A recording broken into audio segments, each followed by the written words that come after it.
Another day, another day. I'm always thinking. One thing I'm thinking about now is about knowledge. How subjective knowledge is. How oftentimes if you're speaking a lot, people think that you know too much. Or if you're silent, you don't know it all. I get kind of in that bag a little bit. Be times that people ask questions and I'm seeming to be the one answering a lot, not because I want to be Mr. Know It All, it's because I just know it. And then that confidence that I show sometimes is overwhelming and it unattractive to some people. It kind of pushes them away. But then when I try to lay back and let others speak or let others answer or whatever, that in itself is like, okay, it's silent. Nobody's answering. Not saying that they don't know the answer, but nobody steps up. And so my thing is I've developed boldness, and so I step up. I don't want to be Mr. Know It All. I don't think I know it all, and I don't have an answer to everything. I deal with so much when it comes to perspective, trying to fit in so many boxes that I'd rather not fit in any box. I just rather be me. That's a difficult thing, trying to be yourself when everybody has expectations that they want filled. When you try to be yourself and be real, a lot of times when you say stuff, it don't even have to be pointed at people. They think it's subliminals. Knowing me, people should know I have no fear in speaking directly to the person that I want to speak to. But of course, there's always these assumptions. There's always these thoughts. Some days you just get tired. Some days you're energetic. No day is the same. Every day is different. But of course, most people, when they gauge things, they gauge it the same way. I fluctuate. It's one thing about it though, when it comes to balance, I'm usually on one end or the other. I rarely in the middle. I don't have the gray area capability too often. That's one of the things and characteristics about me that I see as a flaw, but it's me. It's just me. When it comes to love, I love hard. I be loving on folks that will never love on me. And once I realize that sometimes, I disconnect. And when you disconnect, it's hard to reconnect, especially when you lose trust or, you get to the point where it's like, okay, uh, I don't know if I want to give this away for not. I want to give this away and not have some reciprocation, something. And that's one thing though. When you love somebody, you're gonna always love them. I got people that I don't like because I don't like how their behavior, but I still love them. I still want to see them win. Just don't want to see them win around me. As far as, well, I don't want to. They can win around me. That ain't it. I don't want, I guess, to put my coins in their basket because I don't feel like they'll value my coins. And I'm not talking about my money and stuff like that. It's just my jewels or, you know, I don't want to invest my time into what they're doing because if anything, they'll be using me.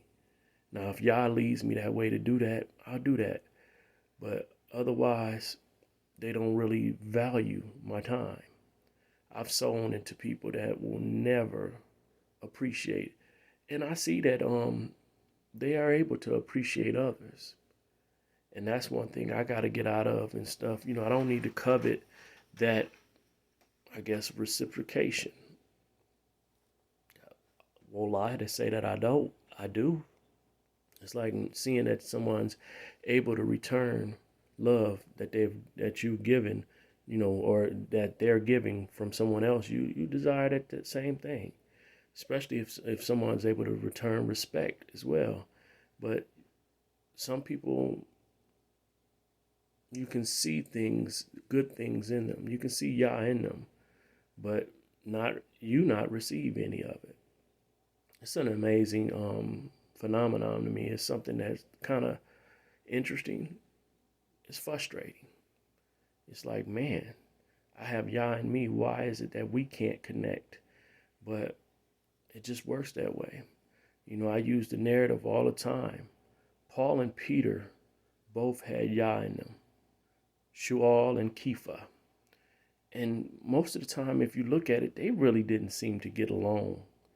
They had the same purpose of sharing the Basora, or what they would call gospel. There ain't no gospel, but no God spell. But they didn't seem to get along. They even conflicted a couple of times.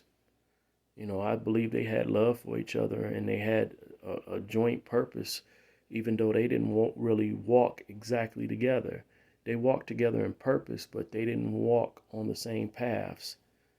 Of course, it was said that Paul dealt with the Gentiles or the Hellenized Jews, and that Kepha dealt with just the modern day, Yahudim, or I shouldn't even use the term Jews either, but yeah, and so they both had effective ministries.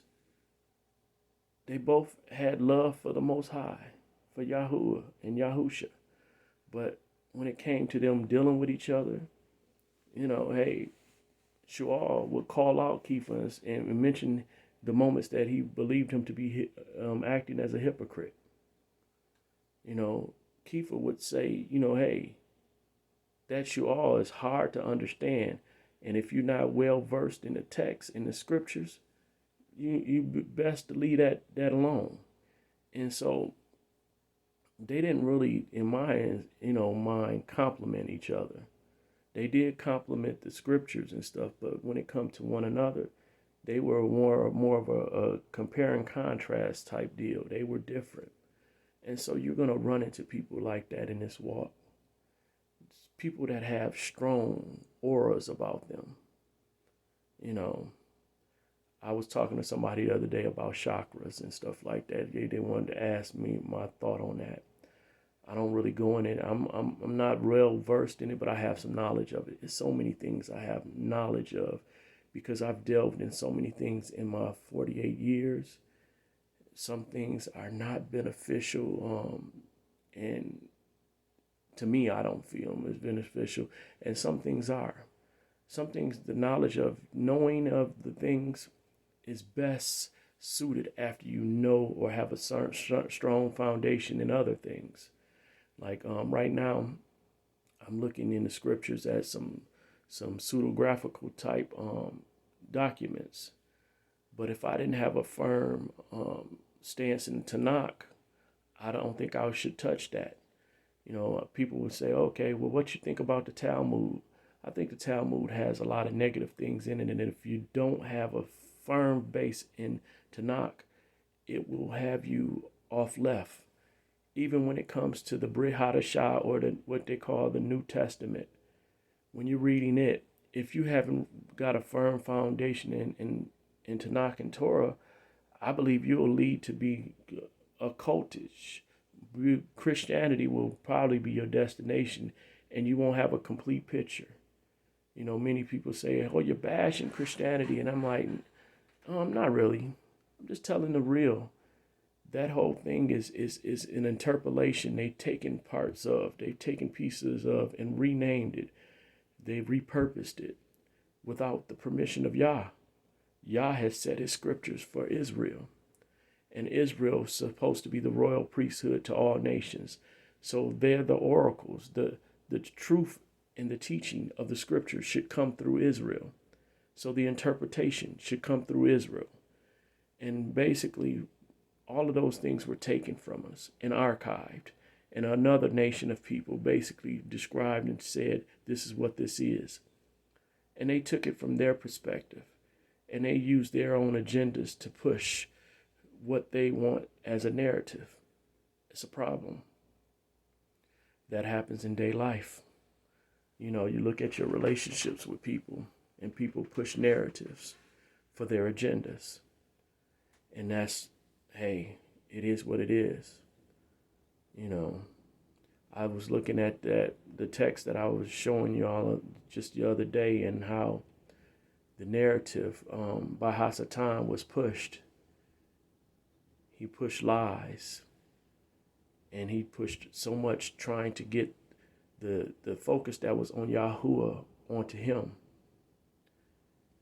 That's a dangerous thing to do when you have something that you believe is important, but you're pushing it by being derogatory towards something else. It's a dangerous thing to do. Men do it all the time. Women do it all the time. Mankind does it all the time. That example is of Hasatan, that perversion. A lot of things that we deal with are not innately bad. Look at money. Money is not innately bad. It's a tool. But yet what you do with that tool is the problem. Same thing goes with knowledge. Knowledge is not bad. It's what you do with it. So like I had mentioned chakras and stuff like that. If you use that against the scriptures, to go against the scriptures, it's a problem. If you use it to see how the scriptures were perverted, that's a little bit different than a perversion or a problem. You can look at all of the things that were brought into the picture. When you're walking in the door, which is Yahusha, there's a set guideline, which is obedience to the scriptures, obedience to the Torah, and knowing who he is from what the text says he is, and for personal relationship, the cultural as well as the heritage that's going on. And then those other things, you have to weigh them against that. But if you have the other things first, and you decide who his character is or his integrity is off those things, it kind of alters and shifts. Many can say, okay, well, Isaiah 45 and 7 says that he created good and evil. Okay, so in that, you can easily play it and say, well, okay, then he's good and evil. But that's not what it says. He created good and evil, but what's the fullness of that? He created Hasatan, and Hasatan has set his standard as evil. So in that, he created evil. If you are operating in evil, he created you. So there you go. He created evil. But get more context. He does things that work out for the good of his pleasure. But many think, because it doesn't work out for their favor, then it's bad. If you are still alive and you're still in this race, you're able to endure to the end. Some things that we label bad are really not bad. They're lessons. They're things that help us to get back on focus. Yeah, Jonah could have said, oh, that big fish eating me was bad. But Jonah was being in rebellion. He was told to do something. And that fish gave him a second chance to rethink what was given him as a duty to do. And it gave him the ability to do it. But as we see in the end, he still had a hard heart. He still begrudged those in that land of Nineveh. He did not want to do it. He was still angry. He was still hostile in his thoughts towards Nineveh.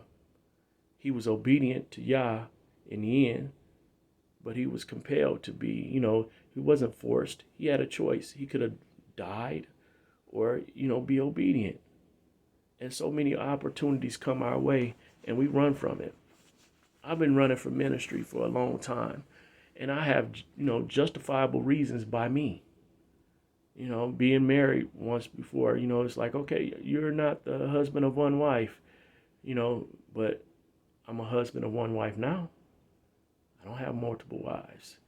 So it's like, okay, the understanding of that, the comprehension of that, what does it mean?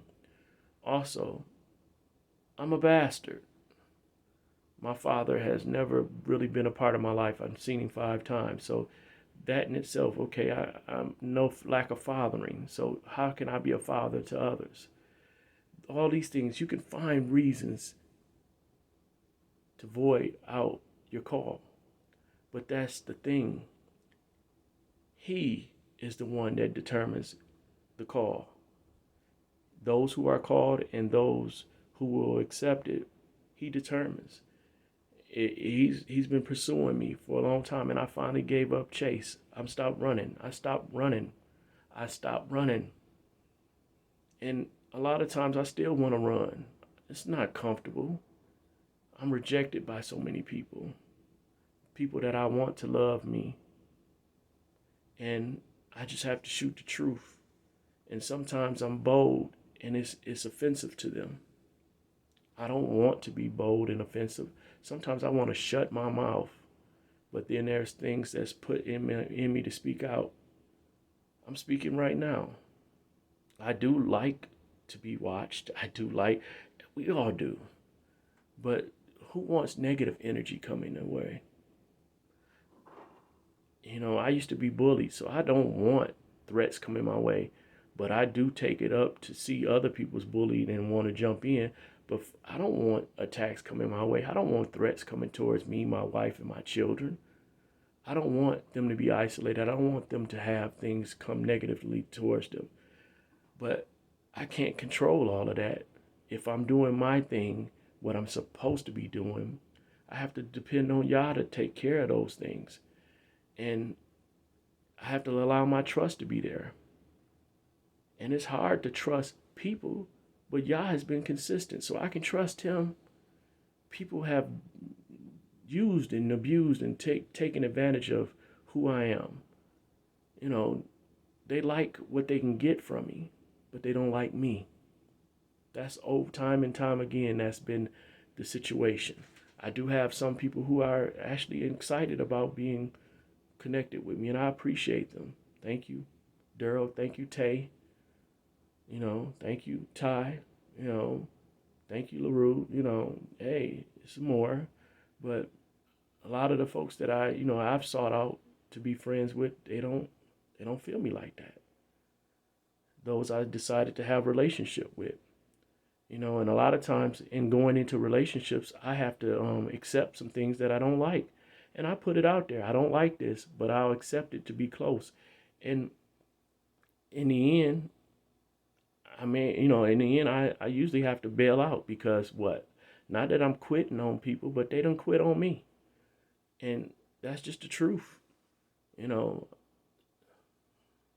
I don't get in stuff to, get an advantage or whatever. I'm not, that's not me. I don't do things for money.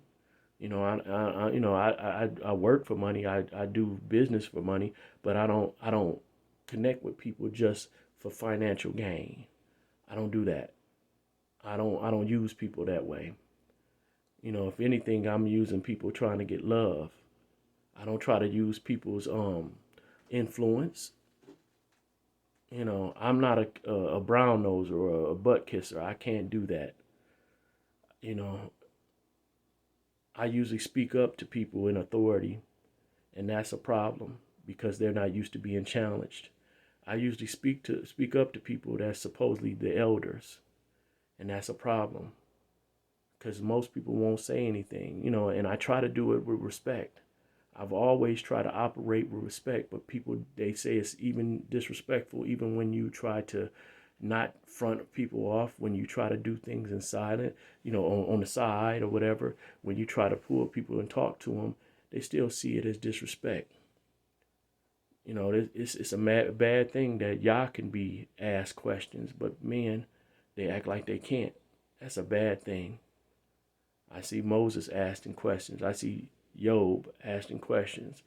I see even Yahusha asking questions. I see people questioning the Most High, Abraham questioning the Most High. But modernly, men don't want to be questioned. Women don't want to be questioned. And I run into that. I've had people fall out with me or basically drop me from being useful because I ask questions.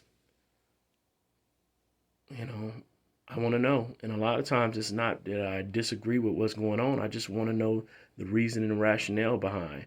I don't believe in putting my energy solely behind stuff and not know what it's for. You know, they say, well, operate in faith. I have faith in y'all. I don't have faith in men. That's not where my faith is supposed to be lying, in men. Because men, they do things for their own purposeful gains. And I'm no sucker. I don't want to be a sucker. Been a sucker before, but I don't want to be that. I don't want to be a doormat. I don't want to be misused. You know, I've loved family members. They come in and I love on them. And then, in their anger, they show me or they tell me really how they feel about me. That they don't give a darn about me.